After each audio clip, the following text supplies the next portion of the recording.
ये बहुत दुर्भाग्यशाली है कि जिन लोगों ने देश के लिए कुछ किया ही नहीं कभी, ऐसे लोग हमारे महापुरुषों के बारे में जब ऐसा बोलते हैं, ये केवल मार्क्सवादी, लेनिनवादी, ये साम्यवादियों की संतान हैं, जिन्होंने कम्युनिस्टों का इतिहास पढ़ा है, जिन्होंने इस देश के गौरव को मिटाने का हमेशा प्रयत्न किया है। न इनको इतिहास की जानकारी है, न इनको समाज के बारे में पता है। कहाँ से लोग सांसद बन के चले जाते हैं, कैसे लोगों को सांसद बना देते हैं, ये पार्टियों को भी विचार करना चाहिए। राज्यसभा में जिन व्यक्तियों की जिम्मेवारी देश को आगे बढ़ाने की है, देश को तरक्की की तरफ ले जाने की है, और वो देश में ऐसे स्थान पर बैठ करके देश के बंटवारे की, समाज को बंटवारे की बातें करते हैं, ये बहुत निंदनीय है। और हम पूरा समाज इस बात की कड़ी निंदा करता है कि उस सांसद को जो है वो सांसद वहाँ राज्यसभा में बैठने के लायक नहीं है। आज का राजपूत सभा के प्रांगण में आप सभी के पहुंचने का बहुत बहुत स्वागत है, अभिनंदन है। आज हमारी कार्यकारिणी की मीटिंग थी, उसमें कुछ ज्वलंत मुद्दों पर डिस्कशन किया गया और कुछ बातें जो आजकल समाज में चल रही हैं उसके बारे में विचार विमर्श किया गया। उसी को बताने के लिए हम सब आपके बीच में आए हैं। सबसे पहला मुद्दा, पिछले दिनों जैसा आपको भी पता होगा कि दिल्ली ISBT के पास वीर शिरोमणि महाराणा प्रताप जी की प्रतिमा का खंडित कर दिया गया था। तो समाज पूरे भारत का पूरी तरह से इस बात से नाराज़ था।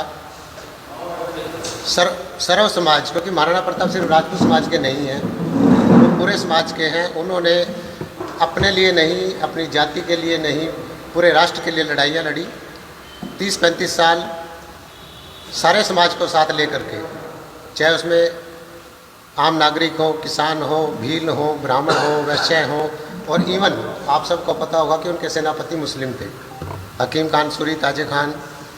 तो उन्होंने अकबर से 35 साल सारे समाज को साथ लेकर के संघर्ष किया और अंत में विजय प्राप्त की। ऐसे महापुरुष की प्रतिमा का देश की राजधानी दिल्ली के अंदर खंडित करना और उसके बाद 3-4 दिन कोई कार्रवाई ना करना, उसके लिए फिर कल पूरे समाज की, सर्व समाज का विरोध प्रदर्शन था दिल्ली में, और उस विरोध प्रदर्शन के कारण सरकार ने कल हमारी बात मान ली है। उस खंडित मूर्ति की जगह, प्रतिमा की जगह एक नई प्रतिमा की स्थापना की जाएगी। उसके लिए सरकार का तो धन्यवाद।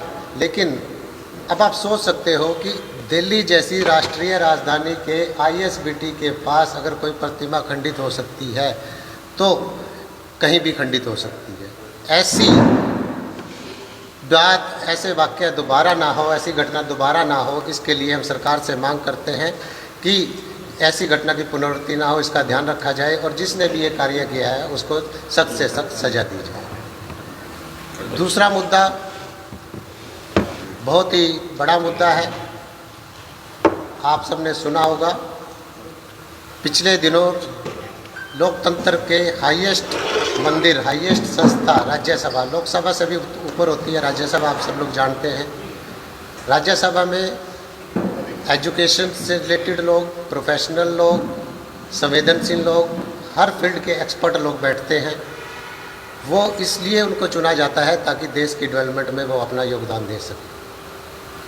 लेकिन उस उच्च सदन में, लोकतंत्र के हाईएस्ट मंदिर में, समाजवादी पार्टी के एक सांसद ने महान राष्ट्र देश भगत महाराणा संग्राम सिंह, जिनको आम भाषा में राणा सांगा कहा जा सकता कहते हैं, उनके बारे में कुछ अपशब्द बोले हैं।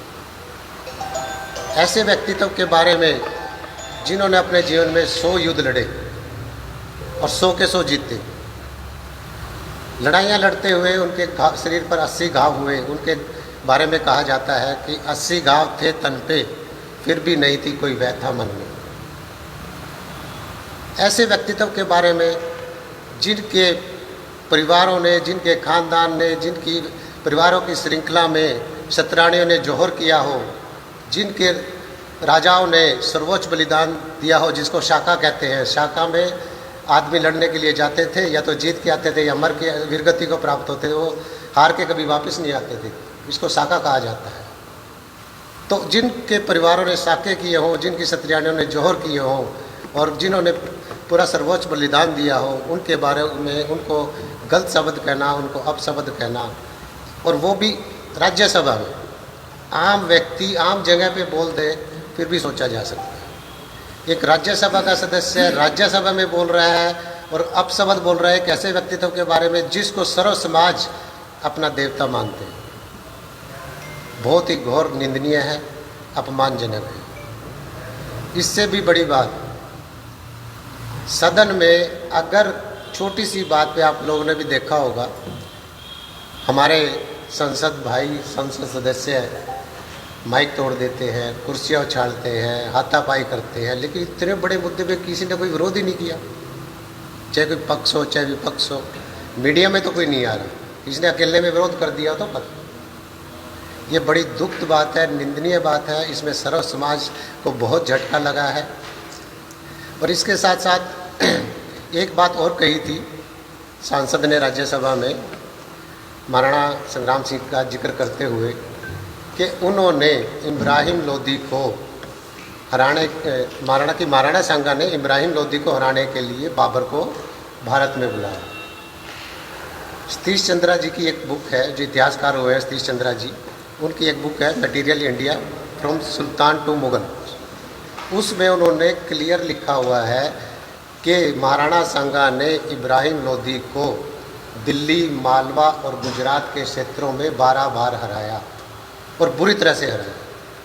तो ऐसे व्यक्ति जिन्होंने इब्राहिम लोदी को 12 बार पहले हरा दिया हो, उनको इब्राहिम लोदी को हराने के लिए बाबर को बुलाने की आवश्यकता क्यों पड़ी? सच्चाई ये है, इब्राहिम लोदी के अपने परिवार में झगड़े हो गए थे। इब्राहिम लोदी के चाचा दौलत खान ने इब्राहिम लोदी को हराने के लिए बाबर की मदद ली थी। बाबर को उन्होंने उनके परिवार के सदस्य नहीं बुलाया। बाबर ने आकर के इब्राहिम लोदी को हराया और बाबर जब आगे बढ़ने लगा तो राणा सांगा जी ने उनके साथ युद्ध किया। 15 फरवरी 1524 को महाराणा सांगा ने बाबर को पूरी तरह से खानवा के युद्ध में हराया, और इतनी बुरी तरह से हराया, इतिहासकार विलियम ने लिखा है कि महाराणा सांगा ने बाबर को इतनी बुरी तरह से हराया कि वो दूसरा युद्ध करने के बारे में सोच भी नहीं सकते थे। उनको पता लगा कि इनकी सेना तो अफगानों की सेना से भी, राजपूतों की सेना तो, महाराणा संग्राम की सेना तो उनसे भी भयंकर है लड़ाई लड़ने में, तो वो तो इतना घबरा गए थे। तो हिस्ट्री को तोड़ मरोड़ के बार बार पेश करना, क्षत्रियों के विरुद्ध पेश करना, ये हमारी समझ से परे है। और ये कोई हिंदू मुस्लिम की लड़ाई भी नहीं थी। जो मेवात का एरिया है, इसके राजा थे राजा हसन खान। वो महाराणा संग्राम सिंह के साथ लड़के इन विरोधियों का, इन आक्रांताओं का मुकाबला करते थे। तो आप इसको हिंदू मुस्लिम की लड़ाई भी नहीं कह सकते, ये तो देशभक्तों की और आक्रांताओं की लड़ाई थी, देशद्रोहियों की और देशभक्तों की लड़ाई थी। तो ये हिस्ट्री की पता नहीं कौन सी बुक निकाल के कहाँ से ले आते हैं, कहाँ। पहली बात तो क्यों ऐसी बातें करते हैं जिसमें समाज को नुकसान हो, आपसी भाईचारा खराब हो। तो हमें इन चीज़ों का ध्यान रखना चाहिए। और हमारी सरकार से सबसे पहले तो समाजवादी पार्टी से यही मांग है कि इस सांसद को बर्खास्त करे पार्टी से। समाजवादी पार्टी खुद माफ़ी मांगे, इस सांसद के खिलाफ FIR दर्ज हो, देशद्रोह का मुकदमा दर्ज हो और जल्दी से जल्दी उनको सज़ा मिले।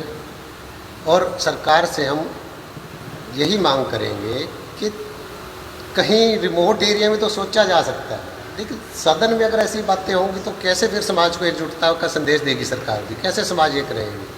समाज को बांटने के लिए तो सरकार को बचाना चाहिए ना। सरकार, समाज को एकता के लिए सरकार को ही आगे आना चाहिए। तो हम समाजवादी पार्टी का फिर पूरी तरह से बहिष्कार करेंगे। अगर समाजवादी पार्टी ने ये कदम नहीं उठाया, समाजवादी पार्टी ने माफ़ी नहीं मांगी और इस सांसद को अपनी पार्टी से बाहर नहीं किया। तो आज का मुद्दा हमारा यही है कि समाज को, सर्व समाज को एक सांसद के कहने पर जो एक बड़ा आघात लगा है, उसमें आप अपना रोष प्रकट करने के लिए आप सबको यहाँ पे बुलाया गया है। ये बहुत दुर्भाग्यशाली है कि जिन लोगों ने देश के लिए कुछ किया ही नहीं कभी, ऐसे लोग हमारे महापुरुषों के बारे में जब ऐसा बोलते हैं, ये केवल मार्क्सवादी, लेनिनवादी, ये साम्यवादियों की संतान है, जिन्होंने कम्युनिस्टों का इतिहास पढ़ा है, जिन्होंने इस देश के गौरव को मिटाने का हमेशा प्रयत्न किया है। न इनको इतिहास की जानकारी है, न इनको समाज के बारे में पता है। कहाँ से लोग सांसद बन के चले जाते हैं, कैसे लोगों को सांसद बना देते हैं, ये पार्टियों को भी विचार करना चाहिए। और बड़ा दुख है, बड़ा गुस्सा भी है कि ऐसे लोग जब समाज का प्रतिनिधित्व करते हैं,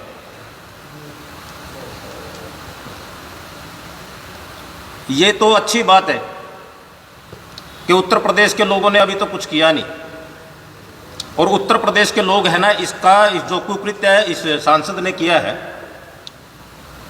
इसकी जो पार्टी है उस पार्टी के बारे में भी हम सब लोग जानते हैं।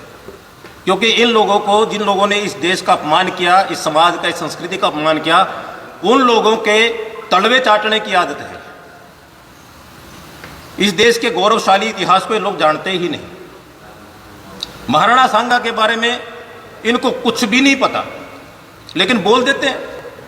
क्यों? क्योंकि कुछ इनके जो फॉलोअर हैं उनको खुश करने के लिए इस प्रकार की बातें बोल देते हैं। तो जिनकी पीढ़ी दर पीढ़ी देश के लिए, समाज के लिए, धर्म के लिए, संस्कृति के लिए समाप्त हो गई, वो लोग हैं ना आज इस समाज के बारे में, इस समाज के महापुरुषों के बारे में इस प्रकार का बोलते हैं। कितने लोग ऐसे हैं जो पाकिस्तान में बैठे हैं, जो यहां पर थे, पाकिस्तान में चले गए, आज वो ये बात बोलते हैं कि अगर ये राजस्थान, ये राजपुताना नहीं होता तो आज इस देश में ना धर्म बचता, ना इस देश में संस्कृति बचती, ना दिल्ली बचती, और ना दिल्ली में बैठने वाले जो लोग जो इस प्रकार की बातें करते हैं, इस प्रकार के लोग बचते। इसलिए सरकार से हमारी मांग है कि ऐसे व्यक्ति के खिलाफ देशद्रोह का मुकदमा दर्ज करके इसको जेल के अंदर डालना चाहिए। नहीं तो समाज बैठ के निर्णय करेगा, उस निर्णय में क्या निकल के आएगा वो आप सब लोगों को बता दिया जाएगा। लेकिन इस प्रकार का जो कुकृत्य है, इस प्रकार के हमारे महापुरुषों के बारे में जिस प्रकार की बातें हो रही है, अगर कोई भी करेगा, हमारे समाज का अपमान करने का कोई भी प्रयास करेगा, समाज उसका भयंकर तरीके से प्रतिकार करेगा। हम सब समाज के साथ, सारा समाज के लिए ही इस समाज ने हमेशा बलिदान दिया है, सारे समाज को साथ लेकर इस देश को बचाया है। जब लोग घर से बाहर निकलने की हिम्मत नहीं करते थे, तो इस समाज के छोटे छोटे युवा, 17-17, 18-18 साल के बच्चे सर के ऊपर केसरिया बाणा बांध के और अपनी मातृभूमि के लिए अपना बलिदान दे देते थे। आज ये लोग हमारे बारे में बातें करते हैं, हमारे महापुरुषों के बारे में बातें करते हैं, तो बड़ा दुखद है। इसलिए आप सब लोगों के माध्यम से हमारी सरकार से मांग है कि इस विषय को गंभीरता से लिया जाए और इस सांसद के खिलाफ कठोर से कठोर कार्रवाई की जाए। इतना ही केवल।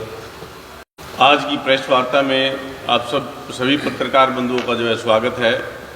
आज राजपूत सभा करनाल की कार्यकारिणी की बैठक थी, और कार्यकारिणी की बैठक भी एक गंभीर विषय के साथ थी कि देश की संसद का जो उपनिषद राज्यसभा है हमारा, उसके एक सांसद ने एक महापुरुष के विषय में ऐसी टिप्पणी की है, एक जाति विशेष को टारगेट करके, जिससे पूरा समाज आहत है। और संसद में या हमारे संसद के उपनिषद राज्यसभा में जिन व्यक्तियों की जिम्मेवारी देश को आगे बढ़ाने की है, देश को तरक्की की तरफ ले जाने की है, और वो देश में ऐसे स्थान पर बैठ करके देश के बंटवारे की, समाज को बंटवारे की बातें करते हैं, ये बहुत निंदनीय है। और हम पूरा समाज इस बात की कड़ी निंदा करता है कि उस सांसद को जो है, वो सांसद वहाँ राज्यसभा में बैठने के लायक नहीं है। जिनके ऐसे विचार हो, महापुरुष किसी भी जाति से संबंधित हो, सबने अपने देश की संस्कृति को बचाने के लिए, अपने देश के देश धर्म को बचाने के लिए उन्होंने कार्य किए हैं, लोगों को रास्ता दिखाया है, लोगों के लिए रास्ते साफ किए हैं ताकि वो अपने जीवन में आगे उन्नत कर सके। लेकिन किसी भी समाज के बारे में कोई भी व्यक्ति उलट सुलट बोल करके समाज में एक ऐसी दीवार खड़ी कर देना चाहता है कि वे आपस में लड़े और उन राजनीतिक पार्टियों का फायदा हो जाए। तो इसलिए करनाल राजपूत सभा जो है इसकी घोर निंदा करती है और सरकार से मांग करती है कि सरकार ऐसे सांसद को उठा करके बाहर फेंक दे। अदरवाइज ऐसा समय आ जाएगा जो नेक्स्ट पीढ़ी होगी, जो संसद में 9 युवक जाएंगे तो उनके उठा करके बाहर फेंकने का काम वो खुद कर सकते हैं, खुद कर देंगे। आपने देखा होगा संसद में जब भी कोई वाद विवाद होता है, कहीं माइक चलते हैं, कोई कुछ चलते हैं, और मैं तो सभापति महोदय की भी गलती मानता हूं कि उन्होंने उस समय उस सांसद को रोका नहीं, उसको टोका नहीं। उनको रोक देना चाहिए था। वहां पर मार्शल होते हैं, उसको उठा कर बाहर फेंक देना चाहिए था, जो समाज के विषय में ऐसी भ्रांतियां पैदा करते हैं। तो मैं अपने कम शब्दों में यही कहना चाहता हूं कि देश के नेतृत्व को यह सोचना पड़ेगा कि समाज के किसी भी महापुरुष के बारे में, चाहे कोई भी महापुरुष है, किसी भी जाति संबंधित होता है, कोई भी महापुरुष किसी न किसी जाति में तो पैदा हुआ ही है, लेकिन वो हमारे पूरे देश के लिए पूजनीय है। और हम किसी भी महापुरुष की निंदा या ऐसे सदन में बैठ करके सुनने के लिए इस देश में पैदा नहीं हुए जिन्होंने देश के लिए अपना बलिदान, अपना सर्वस्व, अपना परिवार न्यौछावर किया है। तो ये हमारा रोष है और हम चाहते हैं कि आप लोगों के माध्यम से पूरे देश के अंदर जो है फैल जाना चाहिए। एक वीर योद्धा सभी जातियों के यहाँ वो एक के लिए हुए हैं। एक उस समय बात कही जाती है, कब शब्द बोले जाते हैं एक संसद के द्वारा, उस योद्धा के बारे जिन्होंने अपना जीवन ही दूसरों के लिए, सारे सर्व समाज के लिए न्यौछावर कर दिया, उसके बारे में ऐसी बात। और मैं दुख की बात तो यह, उस टाइम उस सेशन में कोई भी ऐसा योद्धा नहीं था, कोई भी ऐसा संसद नहीं था अध्यक्ष का जो उसको रोक सके, भाई उसकी इस टिप्पणी को गलत करे। किसी ने कोई ऐसी वहाँ कोई प्रतिक्रिया नहीं हुई है और इससे सर्व समाज में पूरा रोष है। अब भाई एक अपना राणा सांगा कैसे वीर योद्धा है, इतने उनके जख्म 80 उनके शरीर जख्म, एक आँख, फिर भी उन्होंने इतना युद्ध लड़े और उनके बारे में ऐसा बोल रहे हो। मैं तो समाज पार्टी के सांसद को कहता हूँ जो उसका अध्यक्ष है उनको इसको बर्खास्त करे, इसके देशद्रोह का मुकदमा हो, उस पर FIR दर्ज हो और सर्व समाज जो ऐसा नहीं हुआ तो यूपी का, हरियाणा का सारा सर्व समाज इकट्ठा होकर इसके खिलाफ विरोध करेगा, डट कर विरोध करेगा। और मैं तो इतना ही कहना चाहूँगा, ये बहुत गलत हुआ, सर्व समाज के लिए गलत हुआ है। जो ने उसको माफ़ी मांगनी चाहिए, उसको तो बर्खास्त कर देना चाहिए। और उससे बड़ी बात मैं उस अध्यक्ष की मानता हूँ, राज्यसभा मेंबर की, राज्यसभा अध्यक्ष की, उसने इतनी बात सुन ली। उनका ऐसा ज्ञान ही नहीं है बिल्कुल भी, भाई वीर योद्धा के बारे में ऐसा बोल रहे हैं। अब ये मान लो MP बन के आया, संसद बन के आया, राज्यसभा में एक पूरा देश इसको देख रहा है और अपशब्द बोल रहा है, इतनी घटिया बातें कर रहा हो और फिर भी किसी ने इस पर कोई टिप्पणी नहीं किया। इसलिए ये राजपूत समाज, सर्व समाज में बहुत रोष है और इसके जो नई सरकार ने एक्शन लिया तो इसके खिलाफ विरोध जारी रहेगा। आज जो देश के सबसे बड़े मंदिर में एक संसद द्वारा एक महायोद्धा, एक महापुरुष जिसने पूरे समाज के लिए, अपनी देश के लिए, अगर मैं बात कहूँ भारत के अंदर कोई भी आक्रांता बाहर से आता था, कोई उनसे लड़ा तो सबसे पहले किसी का नाम आता था तो वो मेवाड़ के योद्धाओं का नाम आता था। उस वंश से जिसने पूरे देश के लिए अपना हर एक कतरा कटवा दिया। राणा सांगा एक ऐसे व्यक्ति थे जिनका हर एक भाग, मान लो अपने 2 हाथ है, 2 पैर है, 2 आंखें हैं, वो कट चुके थे। अपने आप को घोड़े के ऊपर बांधकर फिर भी उन्होंने युद्ध लड़ा। 100 युद्ध अपने जीवन में लड़े और 100 के 100 युद्ध जीते। इब्राहिम लोदी को 12 बार हराया, बाबर को हराया और वो एक तुच्छ व्यक्ति, मैं उसे सांसद नहीं कहूँगा, वो उस पद के लिए है ही नहीं। उस पद पर जो कोई बैठता है वो भारत के विश्वास को, भारत की अखंडता को और भारत को किस प्रकार से हम सुपोषित कर सके, भारत को किस प्रकार से आगे बढ़ा सके, ऐसा व्यक्ति वहां पर बैठना चाहिए। वो तो उसी दिन उस पद से भ्रष्ट हो चुका था जिस दिन उसने राणा सांगा के बारे में बात की। क्योंकि महापुरुष किसी भी जाति में तो पैदा हो सकते हैं, व्यक्ति जातियों में पैदा होता ही है, वो किसी भी जाति में पैदा हो सकता है, पर महापुरुष तब कहलाता है जब वो देश के लिए काम करता है, किसी समाज के लिए काम करता है। वो जो पार्टी अभी मेरे भाई हमारे यहाँ प्रधान जी भी कह रहे थे, समाजवादी पार्टी ने पहली बार नहीं ऐसा किया, या उसके सांसद ने पहली बार ऐसा किया होगा। उन्होंने पहले भी कुछ प्रकार की ऐसी टिप्पणियां की है, बाद में उन्होंने माफिया भी मांगी है, पर उनका काम मुझे लगता है कि समाज को तोड़ने का ही है, इसीलिए जनता ने उनको तोड़ के रखा है। मैं समाजवादी पार्टी के जो अध्यक्ष हैं और सांसद हैं, मैं उनसे ये नहीं कहूँगा उसे बर्खास्त करे, बर्खास्त तो पब्लिक अपने आप उनको कर देगी। उसे माफी मांगनी है, वो माफी मांगे, वो समाज के अंदर आकर अपनी माफी मांगे। हम ना तो उन्हें बर्खास्त करने को लिए कहेंगे, क्योंकि उनको तो पब्लिक ने बना के भेजा। जब राणा सांगा को हमारा देश इस प्रकार से प्यार करता, वो उन्हें अपना बर्खास्त कर देगा।